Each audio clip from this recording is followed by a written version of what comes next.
नमस्कार दोस्तों, आप देख रहे हैं डार्क गली यूट्यूब चैनल।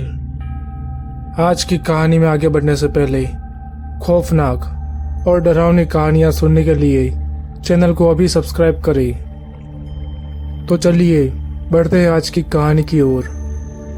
मैं एक बिजली विभाग का कर्मचारी हूँ और देर रात मुझे कंप्लेंट मिली कि एक गांव की बिजली चली गई है और ट्रांसफार्मर में भी आग लग गई है। कंप्लेंट मिलते ही मैं और मेरा साथीदार कमलेश उस गांव की लाइट को ठीक करने के लिए निकल पड़े। जब हम रेलवे फाटक के पास पहुंचे तो हमने पाया कि फाटक पर एक मालगाड़ी खड़ी हुई थी और वो मालगाड़ी काफ़ी लंबी थी, इसलिए हमें मालगाड़ी के नीचे से होकर दूसरी तरफ जाना पड़ता। हम दोनों तो मालगाड़ी के नीचे से आराम से निकल गए, लेकिन हमें हमारी साइकिल निकालने में काफ़ी दिक्कत हुई और इसी बीच मेरे हाथ में एक छोटा सा कट भी लग गया था। हम दोनों ट्रेन के दूसरी तरफ आ गए और हम दोनों ट्रांसफर की तरफ बढ़ ही रहे थे। तभी कमलेश ने तारों की तरफ देखते हुए कहा कि अरे यूसुफ भाई, ये तारें इतनी जोर से क्यों हिल रही है और अभी तो कोई हवा भी नहीं चल रही है। कमलेश के कहने पर मैंने भी उन तारों की तरफ देखा तो वो तार वाकई में जोर जोर से हिल रहे थे, मानो कोई उन तारों पर झूल रहा हो। मैं अभी तारों की तरफ देख ही रहा था, तभी कमलेश जोर से चिल्लाकर बोला, अरे यूसुफ भाई, ये क्या मुसीबत है। मैंने उस तरफ देखा जिस तरफ कमलेश देख रहा था तो मेरे भी होश उड़ गए। मैंने देखा कि एक अजीब दिखने वाला आदमी उन नंगी तारों को पकड़कर तारों पर झूल रहा था। हम समझ चुके थे कि वो कोई इंसान नहीं बल्कि कोई और ही बला है, इसलिए हमने उस रास्ते से जाने का रिस्क बिल्कुल भी नहीं लिया। इसलिए हम वापस उस मालगाड़ी की तरफ भागे और उसके नीचे से हम दूसरी तरफ जा ही रहे थे।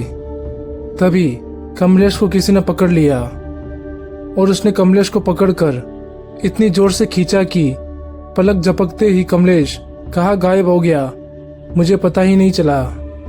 दूसरी तरफ मैं डरा सहमा कमलेश कमलेश चिल्लाया जा रहा था, लेकिन उस अंधेरी रात के अंधेरे में कमलेश कहीं खो गया था।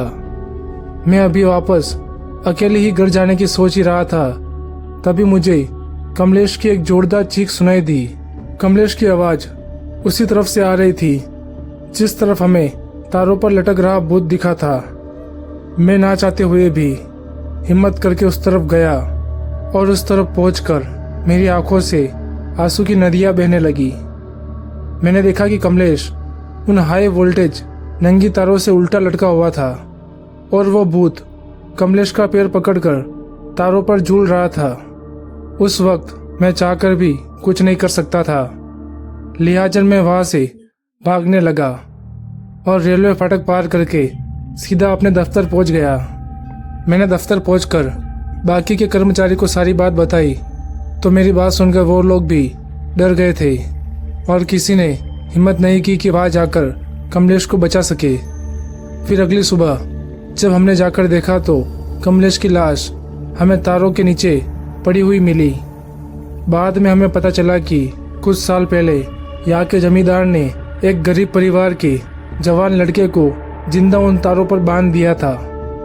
उसके बाद वो लड़का वहीं पर मर गया और तब से वो जवान लड़का उन्हीं तारों पर झूलता हुआ नजर आता है और उस वक्त जो कोई भी वहां से गुजरता हुआ उसे नजर आ जाता है वो उसे भी वैसे ही मार देता है जैसे उसके साथ हुआ था।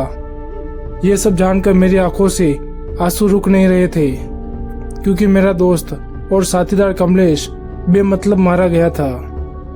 तो दोस्तों, आज की कहानी में बस इतना ही। अगर ये कहानी आपको अच्छी लगी हो तो वीडियो को लाइक करें और चैनल को अभी सब्सक्राइब करें।